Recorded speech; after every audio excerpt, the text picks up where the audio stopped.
kulanti wacan oo wanaagsan daawadayaal ku soo dhawaada wararkii ugu dambeeyay Soomaalida iyo caalamka aadaan oo kale shanta TV aad ka daawataan qodobada warkeenana waxaa ka mid ah Mahad Salaad oo weerar ku qaaday kulanejiis oo ka mid ah xildhibaanada golaha shacabka ee baarlamaanka Soomaaliya iyo qaar ka mid ah ilaalada kulanejiis oo xabsiga la dhigay madaxweyne Xasan Sheekh Maxamuud oo qaatay go'aan uu wax kaga bedelayo saami qaybsiga beelaha ee xukuumadda cusub iyo khilaaf laga cabsi qabo inuu ka dhex qarxo Puntland iyo dowladda dhexe Soomaaliya wadanka Soomaaliya oo markii ugu horeysay taariikhda gabadhi ka noqotay sima madaxweyne iyo gudoomiyaha golaha aqalka sare ee baarlamaanka Soomaaliya Cabdi Xaashi oo ka hadlay qaamka gobolka Banaadir ee baadi goobka loogu jiro qodobadaas iyo kuwa kale intaasi ka faahfaahsan ayaad warkeena ku maqli doontaa hadii aynu ku bilowno wararkeena sida ay xaqiijinayaan ila ku dhow madaxweynaha Jamhuuriyadda Federaalka Soomaaliya Sheekh Maxamuud iyo taliyaha hay'adda nabad sugidda iyo sirdoonka qaranka Soomaaliyeed Mahad Salaad waxaa la bixiyay amar ku socda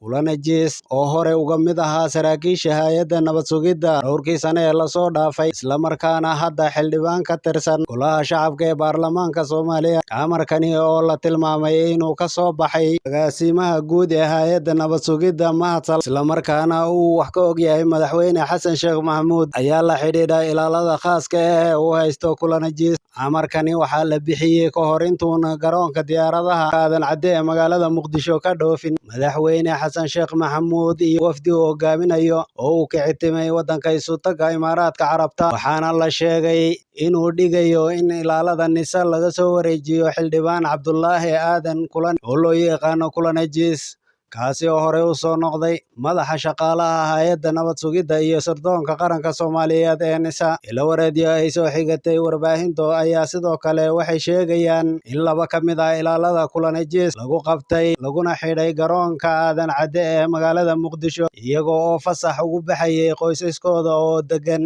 meel ka baxsan caasimadda Soomaaliya ee Muqdisho saraakiisha hay'adda nabad sugidda ayaa la sheegay inay haystaan amarkani uu bixiyay agaasinka hay'adda nabad sugidda iyo sirdoonka qaranka hor intuuna raacin madaxweynaha Jamhuuriyadda Federaalka Soomaaliya oo ka xitimay wadanka Isuutaga Imaaraadka Carabta wuxuuna tilmaamayaa amarku inuu dhammaan ilaalada laga kulanejiis maadaama yihiin shaqaale ka tirsan hay'adda nabad sugidda iyo sirdoonka qaranka Soomaaliyeed ee nisa ilaalada khaaska ee xildhibaan kulanejiis waxay ahaayeen askar u diiwaan gashan hay'adda nabad sugidda Soomaaliya mushahara ka qaata kuwaasi oo hadda doonayo inuu isbedel ku sameeyo agaasimaha cusub ee Mahad Salaad taniya markii Mahad Salaad oo ahaa xildhibaan ka tirsan baarlamaanka 11aad ee dalka loo magacaabay agaasimaha hay'adda nabad sugidda iyo sirdoonka qaranka Soomaaliyeed ee nisa waxa uu bilaabay weerar uu ku sameynayo qaab dhismeedka iyo hababkii ay u shaqeynaysay hay'addaasi dhowrkii sane ee lasoo dhaafay oo uu xukunka wadanka hayay madaxweyne Maxamed Cabdullaahi Farmaajo waxaana durbadii uu bilaabay in askarta hay'addaasi u diiwaan gashan laga soo wareejiyo dadka sida gaarka u ilaalinayaan Mahad Salaad ayaa horey u bixiyay amarka weerar lagu qaaday hoygii uu magaalada Muqdisho ka deganaa Fahad Yaasiin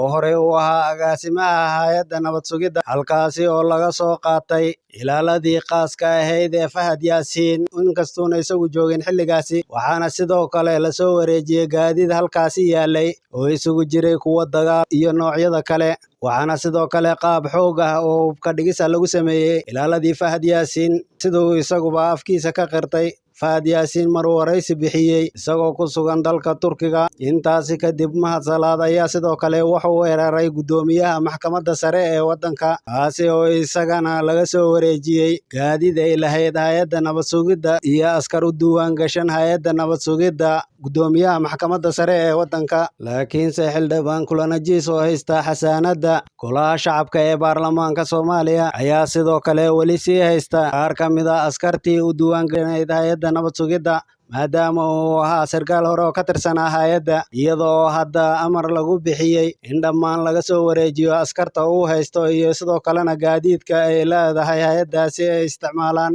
ilaa iyo imika ma jiro wax hadal oo ka soo baxay kulanejiis oo ka tirsan golaha shacabka ee baarlamaanka Soomaaliya lana xidhiidha amarkaasi la bixiyay ku socda ilaaladiisa gaarka ah kulanejiis ayaa sidoo kale wuxuu ka mid yahay dad uu baaritaan ku hayo Mahad Salaad agaasimaha cusub ee hay'adda nabad sugidda maadaama uu ku jiro dadka lagu tuhmayo inay ku lug leeyihiin kiiska Ikraan Tahliil kaasoo isaga laftirkiisa lagu eedeeyey. Haatana madaxweynaha Jamhuuriyadda Federaalka Soomaaliya Xasan Sheekh Maxamuud ayaa la tilmaamay inuu qaatay go'aan wax weyn ka bedeli doona saami qaybsiga beelaha xukuumadda cusub. Madaxweyne Xasan Sheekh Maxamuud ayaa la soo warinhayaa inuu go'aansaday inuu wax ka bedelo saami qaybsiga golaha wasiirada ee beesha Majeerteen ee degta Puntland. Wasiirka buuxa ee beeshaasi ay leedahay ayaa la siin jiray beesha Maxamuud Suleymaan, halka wasiiru dowlaha iyo wasiir ku-xigeenada la siin jiray jifooyinka kale ee beeshaasi. Wararka hadda laga soo xigtay xubno aad ugu dhow madaxtooyada qaranka ayaa waxay sheegayaan in Xasan Sheekh Maxamuud uu doonayo inuu wasiirka beeshaasi uu siiyo Cabdulqaadir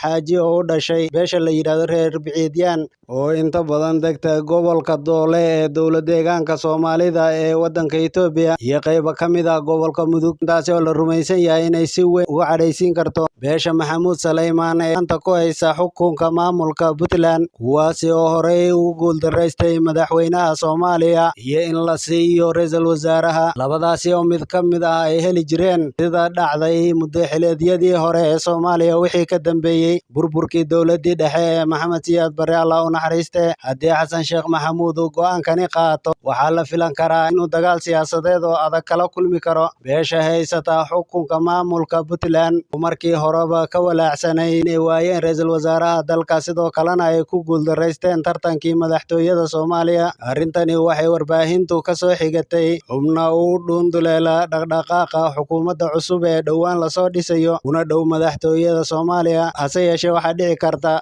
inuu isbeddelka la yimaado islamarkaana laga wareego hadda sida uu qorshuhu yahay iyo shakhsiga lasii go'aamiyey in loo magacaabo wasiirka ay beeshaasi ku leedahay xukuumadda cusub. Waxaa sidoo kale jira warar sheegaya in Dr. Maxamed Sheekh bare jaamacadeed ka ahaa dalka Suudaan muddo 21 sano ah, islamarkaana ay saaxiib yihiin madaxweyne Xasan Sheekh Maxamuud, sidoo kalena xubin ka tirsan ururka Damul Jadiid, in la filayo isagana inuu ka soo dhex muuqdo golaha wasiirada ee ra'iisul wasaare Xamse. Xogta ayaa tilmaamaysa in Doodishe loo magacaabi rabo wasiirka wasaaradda arrimaha dibadda iyo xiriirka caalamiga ee Soomaaliya. Labadani haddii uu qaado madaxweyne Xasan Sheekh Maxamuud islamarkaana uu wax ka bedelo saami qaybsiga beelaha golaha wasiirada ee soo socda, waxaa la rumaysan yahay inay dad badan cadho ku keeni doonto, waxaana si gaar ah isha loogu hayaa qaabka ay uga falcelin doonaan siyaasiyiinta maamulka Puntland, khaasatan beesha haysa xukunka maamulkaasi.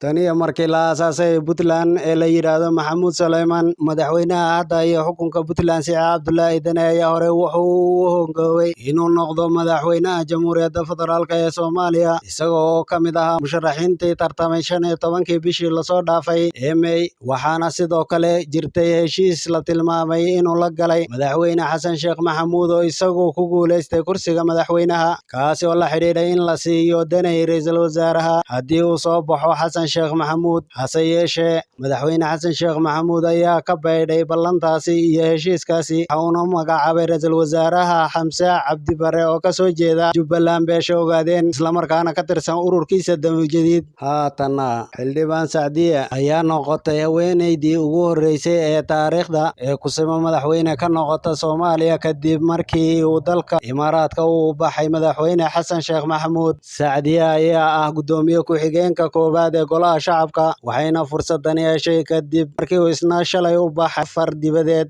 Gudoomiyaha golaha shacabka Sheekh Aadan Madoobe, sida uu dhigayo dastuurka ku-meel gaadhka ee Soomaaliya, xildhibaan Sacdiye ayaa dalka ka talinaysa uu midkood soo laabanayo madaxweyne Xasan Sheekh Maxamuud ama Sheekh Aadan Madoobe. Haweeneydani ayaa baarlamaanka ka soo gashay Puntland, waxayna horey u noqotay haweeneydii ugu horreysay ee ku guuleysatay ku-xigeenka koowaad ee golaha shacabka baarlamaanka Soomaaliya, gaartayna jagadaasi sare ee horey raggu u qaban jireen. Arrintani ayaa dhalisay hadalhayn xooggan, waxaana isla markiiba sawirada Sacdiye lagu baahiyey baraha bulshada ay ku wada xidhiidhaan, iyadoo aad loo hadalhayo arrinkan maadaama ay noqonayso haweeneydii ugu horreysay taariikhda Soomaaliya ee kusime ka noqonaysa madaxweynaha Soomaaliya. Soomaali fara badan oo isugu jira rag iyo dumar ayaa durbadiiba ka falceliyey baraha bulshada gabadhaasi noqotay noqotay kusimaha madaxweyne, waxaana dumarku ay si gaar ah ugu dooday ama ay dalbanayeenba in mar iyaga laga dhigo madaxweynaha Soomaaliya maadaama raggu ay dalka u horseedi waayeen xasilooni iyo inay ku soo celiyaan deganaansho buuxa. Laakiinse Soomaaliya oo ah waddan boqolkiiba boqol Muslim ah, suuragal kama aha inay haween hogaamiyaan, taasi oo haddii ay dhacdo ka hor imaanaysa xadiis saxiix ah oo laga wariyey nabigeenna suuban nabadgelyo iyo naxariis korkiisa ha ahaatee. Haddana Guddoomiyaha Golaha Shacabka ee Baarlamaanka Soomaaliya Mudane Cabdi Xaashi Cabdulaahi oo khudbad kooban ka jeediyey kulan ay yeesheen Golaha Aqalka Sare ayaa ka hadlay arrimo fara badan oo ay ka mid yihiin arrimo ku aadan maqaamka gobolka Banaadir ee muddada la baadigoobayay. Cabdi Xaashi ayaa shaaca ka qaaday in Aqalka Sare uu ka kooban yahay 54 senatar balse ay ka maqan yihiin xubnaha matalaya gobolka Banaadir iyo magaalada Muqdisho oo uu tilmaamay inay muhiim tahay in la keeno. Guddoomiyaha ayaa xusay in lagama maarmaan tahay in la caddeeyo maqaamka magaalada Muqdisho si ay xubno ugu yeelato Golaha Aqalka Sare ee Baarlamaanka Dowladda Federaalka Soomaaliya. Aqalkani wuxuu ka kooban yahay 54 xubnood. Qodobka 9 ee dastuurka sida uu leeyahay in maqaamka caasimadda labada aqal ay soo sameeyaan, ayuu yidhi Guddoomiyaha Golaha Aqalka Sare Cabdi Xaashi. Sidoo kale waxa uu taasi raaciyey taa macnaheedu waxay tahay xubnaha ku yeelanaya gobolka Banaadir Aqalka Sare, laakiin hadda waa 54 xubnood inta dhisan. Horey baarlamaanka Soomaaliya ayaa u meelmariyey in gobolka Banaadir uu 13 kursi ku yeesho Golaha Aqalka Sare, waxaana kadib saxiixay madaxweynihii hore ee dalka Maxamed Cabdullaahi Farmaajo, balse go'aankaasi ayaana dhaqan gelin. Doodo xooggan oo hadheeyay iyo doorashooyinkii soo dhammaaday 15kii bishii hore ee May. Qodobkaas ayaa warkeena ugu dambeeyay. Sidaas iyo nabadgelyo.